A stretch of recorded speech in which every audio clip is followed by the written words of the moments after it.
I've learned to enjoy who I am, Yeah. no matter what it is, no matter what happens to and around me. I've just learned to laugh about things and to enjoy, not necessarily enjoy the struggle, but enjoy knowing what the struggle may bring. Hey everyone, it's Carissa McGee. I'm the owner and creator of Real Talk Consulting, where we aim to inspire people to live to their fullest potential. My latest guest that I would have the privilege of interviewing is named Deb, and she shares some of her struggles and difficulties that she had to face while being a teacher in Alamogordo, New Mexico. I hope that you enjoy because she has a strong message that really speaks to anybody who's ever experienced incarceration of the mind. So stay tuned. Hi, Deb. Thanks for meeting with me. It's awesome to have you here. It's awesome to be here. Good. So on this lovely day. So what we're just really trying to capture is a way maybe that you've been able to overcome some difficulties in your life. Absolutely. And so what we're going to just talk about is, or what I hope that you share with us is just a little part of your story and how you've been able to overcome some of your struggles. Absolutely. So where would you want to start? Well, I guess the most defining time in my life is my time teaching in Alamogordo. Mm-hmm. I had just moved there in 2001 ish.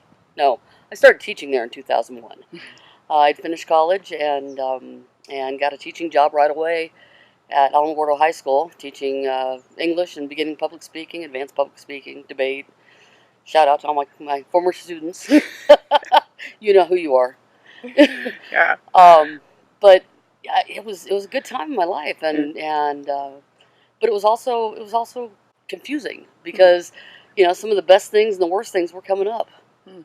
Um, I was relearning some of the important lessons my Aunt Mary taught me, and coming to grips with some of the ugly times in the military and some of the ugly times in my childhood, and just watching as some of my students struggled with some of the other same things.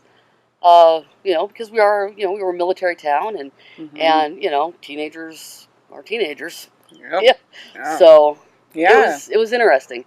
It was Yeah. interesting watching how the dynamic of parent teacher or parent student struggles, and just all the things that I grew up with, and then military Yeah. families, and so it was it Right. was it was interesting. So was there any specific times during your teaching years that you feel was a really pivotal moment for you that really defined who you were, who you're trying to become? There was one point, there was a kid that was in my class, and I knew that he was being abused, and I knew that there was stuff that he was doing. I had a teacher when I was a kid, and I went to school every day for 6 months with bronchitis. And at the time, teachers weren't allowed to intervene. When I was teaching, we were encouraged to intervene, which is great. Mm-hmm. Um, when I was in school, teachers weren't allowed to intervene. What happens at home stays at home. What happens at school happens at school. So I was coughing up a lung for 6 months, and nothing was being done at home because my dad didn't take me to the doctor. That was the thing. That was it. Mm-hmm. So this teacher decided to intervene. When she did, she called my dad and she called him out. And she was just a big tough broad, and I loved her. I love her. I still to this day love her. Mm-hmm. And she called him out. She called him on the phone and just said, "If you don't take care of it, I will." And I think for a moment my dad actually was scared of her, which is phenomenal because my dad wasn't scared of much of anybody. Yeah. And that was a teacher moment in my childhood that, even though I never wanted to set foot in a classroom after I got out of high school, kind of inspired me to become a teacher. Wow. And when I remembered that and saw this kid in my classroom, I pulled him into my office and I said, "Hey, what's going on at home?" Mm-hmm. He says, "Nothing." I said, "Okay, that nothing is going to have to get reported." And he says, "Okay, you didn't hear it from me." I said, "I understand that." And we didn't talk about it for about half an hour. And he went back to class, and I very discreetly reported things and took care of it. And he got into a really great foster home after that. Because nobody else acknowledged it. Yeah. So these are moments. I mean, and it was moments like that where I had to look in my own mirror and undo some crap that from my own childhood. I had to untangle some messes in my own childhood and look in the mirror and see what was going on and do something. Yeah. Which hurts, but you gotta. If you have to do it, you're doing it for somebody else.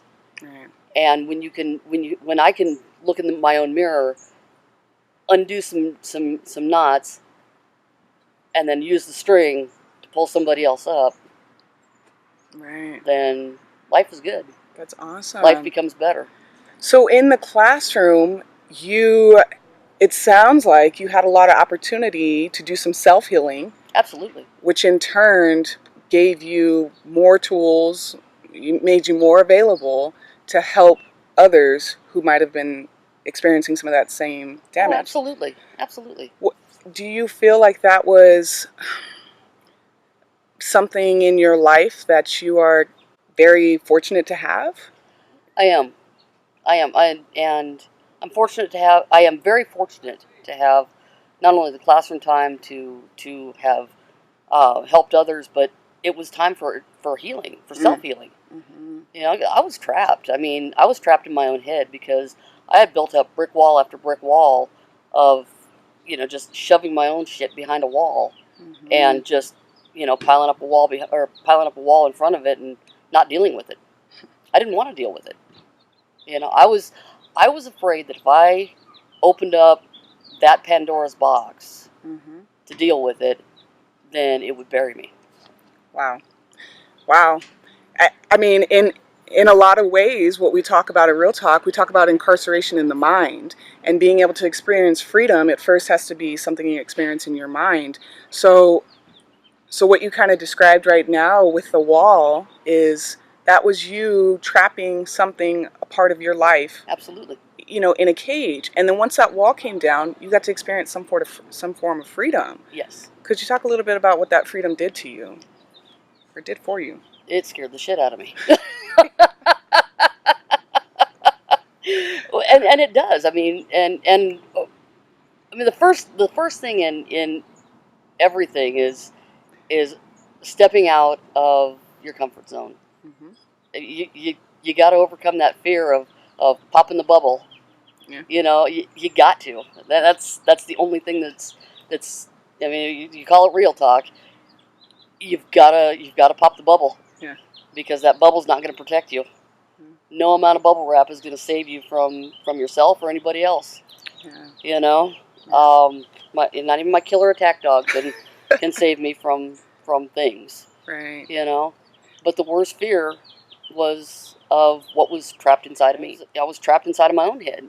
Mm-hmm. Because I was so busy putting all of that behind a wall and on the outside making sure that everything was up to snuff, mm-hmm. that none of that ever came out. And so I never dealt with it. I never worked through it. I never acknowledged it. I just psychologically said, okay, you know what? That's done. It's not a part of me anymore. Right. But it really was. Yeah. And so when pieces of it just kept oozing over the walls, I had to deal with them.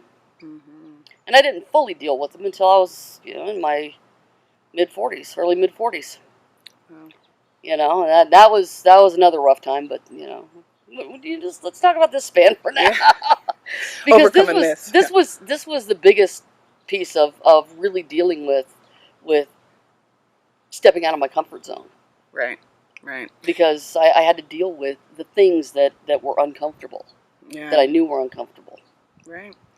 And because you did that, you pushed yourself in your boundaries and you got to connect and teach the youth. Yes. So what kind of impact did that have on your life, knowing that you could reach and help others as an important generation, the Absolutely. Youth? Well, I was very real with them.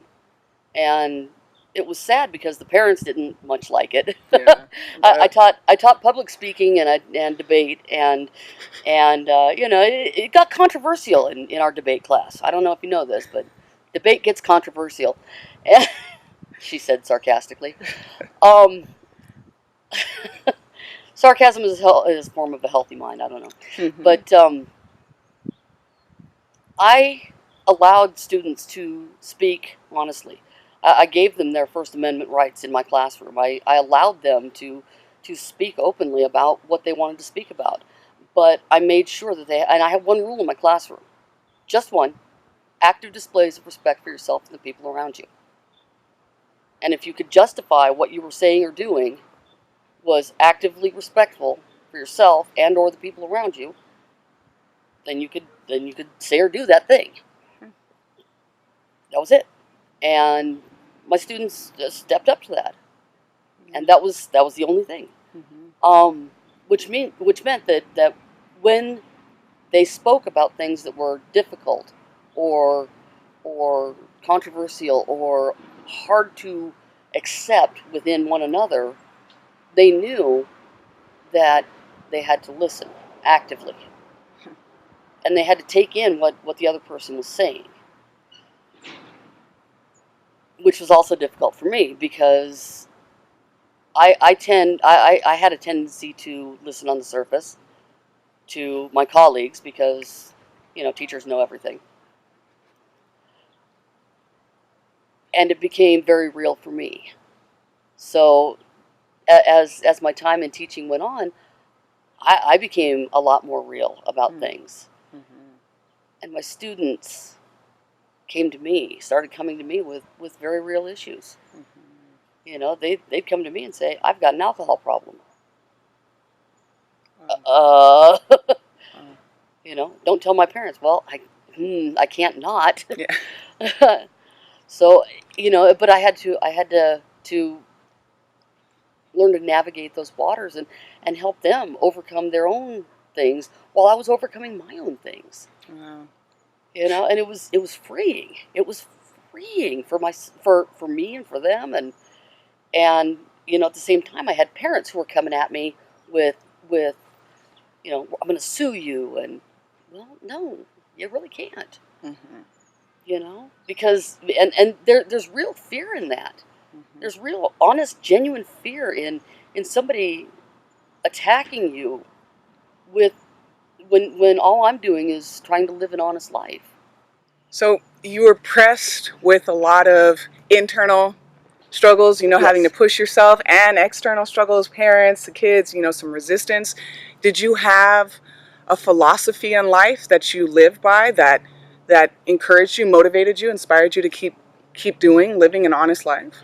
You know, I have one driving philosophy, and I have since I was in my mid-20s, and it goes like this: I can only control what I feel, think, say, and do. Therefore, I'm going to treat everybody I meet with active kindness and respect. Awesome. Well, thank you for your time. Thank you for meeting with me. Absolutely.